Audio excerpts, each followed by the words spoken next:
ዛሬ ማንም ያልጠበቀው እጅግ በጣም ከበድ ያለ አስደንጋጭ ነገር ተፈጥሯል። እንግዲህ ሩታ ከረዥም ጊዜ ጭቅጭቅ ከረዥም ጊዜ መጣላት በኋላ አብርሽ መቁረጡን መወሰኑን መሄዱን ስትሰማ ለአመታት የገነባቸውን ፍቅር ለአመታት የገነባቸውን ትዳር ማፍረስ አልፈለገችም። ከአብርሽም መራቅ አልፈለገችም። ባጭሩ አብርሽ ልቧ ውስጥ እንዳለና አሁንም እንዳልጠላቸው ዛሬ ላይ በተናገረችው ቪዲዮ ላይ አይተናል፣ ሰምተናል። እንግዲህ በአጭሩ አብርሽን እያለቀሰች ለምኗለች። እባክህ ልጃችን አንድ ላይ ሆነን እናሳድግ፣ ህይወታችን አንድ ላይ ሆነን እንኖር፣ የጀመርነውን እንጨርሰው፣ እስከ መጨረሻው እስከ ህይወታችን ፍጻሜ አብረን እንሆን በማለት ብትነግረውም እንደተጸጸተች ከዚህ በፊት ብዙ ጥፋቶችን እንዳጠፋች በጣም ብዙ ስህተቶችን እንደሰራች አሁን ላይ ግን ተጸጸታ በቃ እሱን እንደምትፈልግ ትዳሯን ማዳን እንደምትፈልግ እሱም ለእሷ ስሜት እንዳለው ነው የማስበው ብትልም አብርሽ በጭራሽ ይህንን ነገር ላደርግ አልችልም፣ ህይወትሽን ኑሪ፣ ህይወቴን ጀምሬያለሁ በማለት እንግዲህ ቆፍጠን ያለ አስደንጋጭ ምላሽ ሰጧታል። እሷም በጣም እያለቀሰች ትገኛለች። ሩታ አብርሽን እስከ መቼ ነው እንዲህ እየለመነችው የምትኖረው? በነገራችን ላይ ማለት ነው እስከ መቼ ነው በዚህ ልክ ራሷን ዝቅ አድርጋ የምትኖረው? እስከ መቼ ነው በዚህ ልክ እሷ ብቻ ፈላጊ ሆና የምትኖረው? እስከ መቼ ነው በዚህ ልክ የምትሰቃየው? እስከ መቼ ነው በዚህ ልክ የምትታሰረው? በነገራችን ላይ ማለት ነው። እና ሩታ በጣም አብርሽን እየለመነችው ነው። እንግዲህ ከጅምሩም ጀምሮም ስናይ እየለመነችው ነው የመጣችው፣ አሁንም እየለመነችው ነው። እና ፍቅር በልመና ትዳር በልመና ህይወት በልመና ኑሮ በልመና ጓደኝነት በልመና አይሆንም፣ አይሰራም። በልመና ዘለልኝ፣ በልመና ውደደኝ፣ በልመና ፍቅረኝ፣ በልመና አብረኝ ሁን ማለት አንድ ሰው አይቻልም፣ ሴትም ሆነ ወንድ ማለት ነውና ለሩታውን ማስተላለፍ የምፈልገው ነገር አንድ በፊት ነበረ ነገሩ ሁሉ ሳይሰፋ ነገሩ ሁሉ ሳይቋጭ ነገሩ ሁሉ መጨረሻው ሳይደርስ መጀመሪያ በቃ አንተ ትብስ አንተ ተባብላችሁ ተከባብራችሁ ነው የተጋባችሁት አይደል እንዴ? ብዙ ውጣውረዶች ብዙ ፈተናዎች ቢኖሩ ግን የሆነ ስህተት ሲሰራ አንተነ አንችነሽ አንተነ አንችነሽ ከመባባል ይቅርታ እኔ ይሄንን ነገር አጥፍቻለሁ፣ እንዲህ ማለት አልነበረብኝም፣ ይቅርታ እኔ እንደዚህ አይነት ነገር ማድረግ አልነበረብኝም፣ ተሳስቻለሁ ተብሎ ሁለታቸው ራሳቸውን መክረው ወደ ራሳቸው መመለስ ሲችሉ ግን አብረሽ ሩታ ጥፋተኛ ናት ብሎ እሷን ይረግጣል፣ እሷም እሱ ጥፋተኛ ነው ትረግጠዋለች ምናምን። በመሀል ሰው ገባ፣ ንፋስ ገባ፣ ሰይጣን ገባ። እንደምታዩት እዚህ ደረጃ ላይ ደረሱ። አሁን አብርሽ የራሴን መስመር ይዣለሁ፣ የራሴን ኑሮ እየኖርኩ ነው ብሎ ተናገረ። በእርግጥ ይሄንን ማድረጉ ትልቅ ብልግና እንደሆነ ነግራቸው አልደግፈው። በተአምር በታሪክ እዚህ ጋር ስንት ህይወቷን መስዋዕት ያደረገችለት ሴት ለእሷ ያልሆነ ሌላ ሴት ይሆናል ብዬ ስለማላምን በቃ ከሄርሜላ ጋር ያለው ኑሮ ህይወት ፍቅር ውሸት እንደሆነ 100% ነግራቸዋለሁ። አሁንም ነገ ከነገ ወዲያ ማስረግጬ ነግራቸዋለሁ። አብርሽ ወደ ሩታ ተመልሶ እስኪመጣ ድረስ ከሄርሜላ ጋር ለጊዜው ጥሩ ደስታን ጥሩ ጊዜ ሊያሳልፉ ይችላሉ። ግን እመኑኝ በዚህ ሰዓት ራሱ ሩታን ይወዳታል። የምሬ ነው። ሩታ ማለት በቃ ህይወቱን በሙሉ የቀየረችለት ሴት ነች። ስለዚህ የእውነት ለመናገር እኔ በቃ ይለያያሉ ብዬ አላምንም። እስከ መጨረሻው ተለያይተው ይቀራሉ ብዬም አላምንም።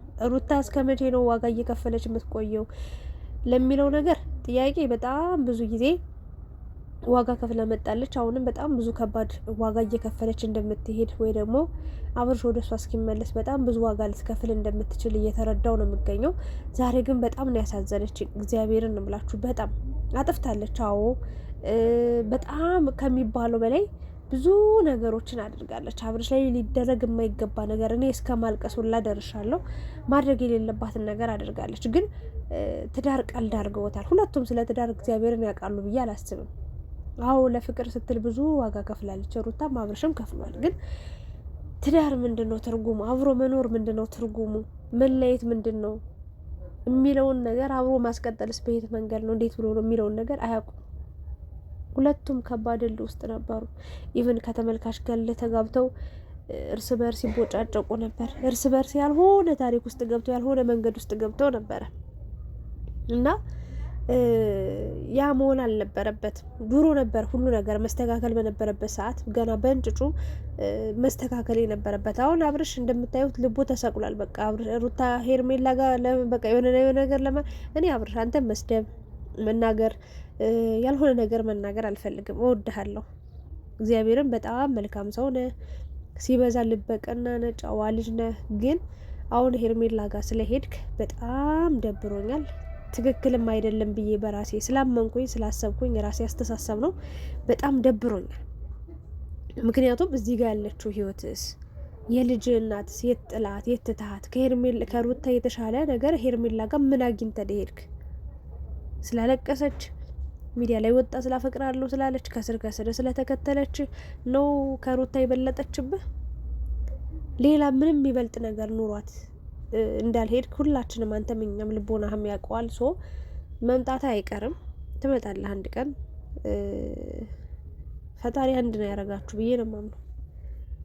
ያው መጀመሪያ ሲጀምር ትዳራችሁ ዝም ብሎ የቃቃ ጨዋታ ቢመስልም ግን እግዚአብሔር አገናኝቷችኋል ብዬ ፍቅር በእናንተ ቀረ። እግዚአብሔርን እናንተ ማለት በጣም በቃ የምትወደዱ በጣም ዩቲዩቡን የተቆጣጠራችሁ በአጭር ጊዜ ውስጥ መጣችሁ። በተለይ በሩታ በኩል በጣም ተወዳጅና ተፈላጊ በጣም ተመራጭ ነበራችሁ። አሁን ነገሩ ሁሉ በጣም ውሸት ሲበዛበት ታሪኩ ለማንም የማይጠቅም የማይመስጥ ሲሆን ምናምን ሰው ሁሉ እየተዋችሁ ሄደ። እንዲሁ ዝም ብሎ ሊያችሁ ይችላል፣ ግን በግሩፕ የእናንተን ፎቶ አድርጎ የእናንተን ቪዲዮ ምናምን መስራት ማየት ሀሳብ መስጠት ስትቷል። ግን አሁንም መልካም ሰው ናችሁ ሁለታችሁም፣ አንድ እንደምትሆኑ እግዚአብሔር እንዳገናኛችሁ ነው የማስበው። ስለዚህ አብርሽም ተረጋጋ፣ ወደ ራስ ተመለስ፣ አስብበት። ምክንያቱም እቺ ሴት ሙሉ ነገር እያለህ ነው እኔ እቀበልሃለሁ ብላ ያሰበችው። ሩታ ግን ምንም ነገር ሳይኖር እስከ ድህነት የምሬ ነው እግዚአብሔርን አብራ ያደገች ድህነትን ያልጠላች መጎሳቆልህን ያልጠላች ጥሩ ልብስ ባለመልበስ ያልገፋች አብራ ያደገች እንደጋ አብረን ብላ ጥቅም ፈልጋ ሳይሆን ፍቅርን ፈልጋ የመጣች ሴት ነች። ስለዚህ እችን ሴት ትተህ ሌላ ሴት ጋር ብትሄድ ስኬታማ ትሆናለህ ብዬም አላምንም እንደኔና።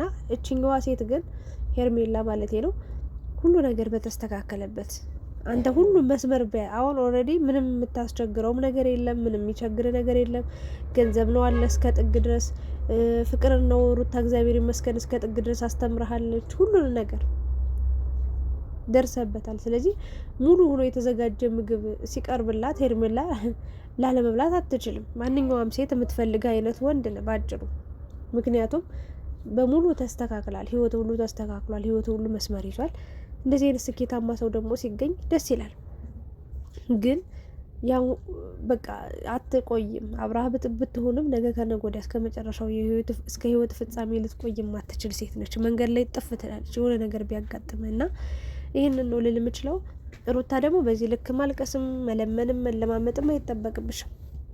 ምንም በልመናም በመለማመጥም የሚገኝ ታሪክ የለም፣ የሚገኝም ነገር የለም። ለምን አይሆንም? በቃ አፈቅርሃለሁ ብለሽ ስትነግሪው እየለመንሽው፣ ከዛ አብረን እንሁን እንታረቅ ብለሽ ለምነሽ፣ ከዛ ደግሞ ጥሎሽ ሂዶ ደግሞ ድጋሚ እንጋባ ብለሽ ለምነሽ አይሆንም። በቃ እድሜ ልክሽን ስትለምኘው፣ እድሜ ልክሽን እሱ በሄደበት ሁሉ ስትሄጂ፣ እድሜ ልክሽን ስታለቅሽ መኖር የለብሽም።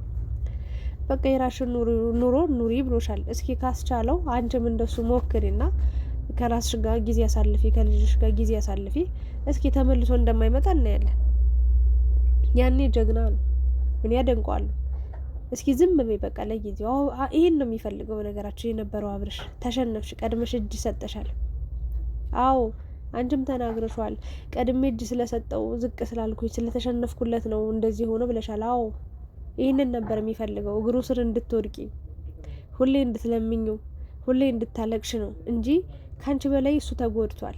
ካንቺ ጋር በመለየቱ፣ ካንቺ ጋር በመራራቁ እመኚኝ የልጁን ፍቅር በየቀኑ የልጁን አይን ባለማየቱ ራሱ ካንቺ በላይ እየተጎዳ ነው ያለው። ግን አንቺ አስቀይመሽኛል ብሎ ስለሚያምን አንቺን ዋጋ ማስከፈል፣ አንቺን ዝቅ ስትይ ማየት፣ አንቺን በቃ እንዴት ልበልሽ እሱ የበላይ ሆኖ መታየት ነው የሚፈልገው። እና አታልቅሽ፣ ጀግና ሆኝ ለራስሽ። ከዚህ በፊትም ብዙ ነገሮችን አሳልፍ ያለው ግን አሁን አልሽ ከበደኝ፣ በጣም ብዙ ዋጋ ከፍያለሁ፣ ብዙ መስዋዕት ከፍያለሁ። ያሁኑ ግን በጣም ከበደኝ ብለሻል። ያው ይከብዳል። እንደውም ጀግና ነሽ። እግዚአብሔርን እንባሽን ዋጥ አድርገሽ ችግርሽን በቃ አምቀሽ ይዘሽ እዚህ ደረጃ ላይ መድረስ እንደ አንድ ሴት ትልቅ ነገር ነው እና ተረጋጊ፣ ራሽን ሁኚ፣ ከራስሽ ጋር ተማከሪ፣ ከራስሽ ጋር አውሪ፣ ልጅሽን በደንብ ፍቅር ስጭው፣ ከልጅሽ ጋር ጊዜ ያሳልፊ። ይህንን ነው ልል የምችለው። አብረሽ በሄደበት እግሩ እመኘኝ አንድ ቀን ተመልሶ መምጣቱ አይቀርም። የእውነቴን ነው የምልሽ፣ ይመጣል። ያኔ እንዴት ትቀበያለሽ ወይ አትቀበዩ የሚለውን ነገር ፈጣሪ ያውቃል። አብረን የምናየው ይሆናል። ግን በዚህ ልክ በቃ አትለምኝ፣ ራሽን ሁኚ፣ አይዞሽ፣ በቃ ጀግና ነሽ። ምንም የጎደለሽ ያነሰብሽ ነገር የለም። የለፋሽው ነገር በአንዴ እንዲህ ሲሆን ነው የደበረሽ፣ እናውቃለን። ግን አይደብርሽ፣ አይዞሽ፣ ጠንካራ ሁኚ ነው ልል የምችለው። አብርሽ እንግዲህ ቻው ብሎ ተሰናብቷት ምንም ነገር ከሱ ጋር የቀራት ነገር እንደሌለ፣ ምንም ከሷ ጋር ምንም አይነት ነገር ሊያገናኘው እንደማይችል ወስኖ ነው ጥሏት ሄደው። ብቻ እኔ እንጃ፣ ከዚህ በላይ ማውራት አልችልም። በጣም ከፍቷታል ሩታ፣ ታዘናኛለች። ተመልካቾችም አብርሽ ጀግና፣ ተጠንቀቅ፣ ሩታ ተንኮል ይዛን የመጣችው ምናምን፣ አፈር ብሉ።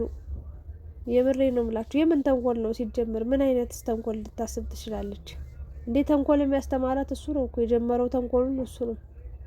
የምሬ ነው ምላችሁና በዚህ ልክ ተታረቁ፣ አንድ ሁኑ። በቃ የበቃው ይብቃ። አንተም አጥፍተሃል፣ አንቺም አጥፍተሻል ብላችሁ ጥሩ ምክር መክራችሁ እነዚህ ልጆች አንድ እንዲሆኑ ማድረግ ስትችሉ፣ ነገም እርግጠኛው የምነግራችሁ ነገር እንዲህ ሩታ ላይ እንዳደረገው ሩታን ጥሎ ሄዶ ሄርሜላንም ጥሎ ሄዶ ሌላ ሴት ጋር ቢጣመር አብርሽ ጀግና እንደምትሉት እርግጠኛ ነኝ። ምክንያቱም ከዚህ በፊትም ከነፂ ጋር እያለ ጀግና ስትሉት ነበር። ከዛ ደግሞ ትቶ ገዛ ከሆነ ሰው ጋር ሲመጣ እንደዛ አላችሁ። ከዛ ደግሞ ሌላ ሰው ጋር ጀግና ትላል። ሁሉንም ትክክል ነው የምትሉት። እኔ እናንተንስ መጨረሻችሁን ያየው ሰው። ለማንኛውም ግን እንደኔ መስዋዕት ከፍላችኋል። ያ ሁሉ የተከፈለበት ዋጋ እንዲህ በቀልድ እንደ ቀልድ ተትቶ ወይ ደግሞ ተዘሎ የሚኬድ ሌላ ቦታ ጋር የሚኬድበት ነገር አለ ብዬ አላምንም። ያለፈን መርሳት የለብንም። ያለፈውን የመጣንበትን መርሳት የለብንም።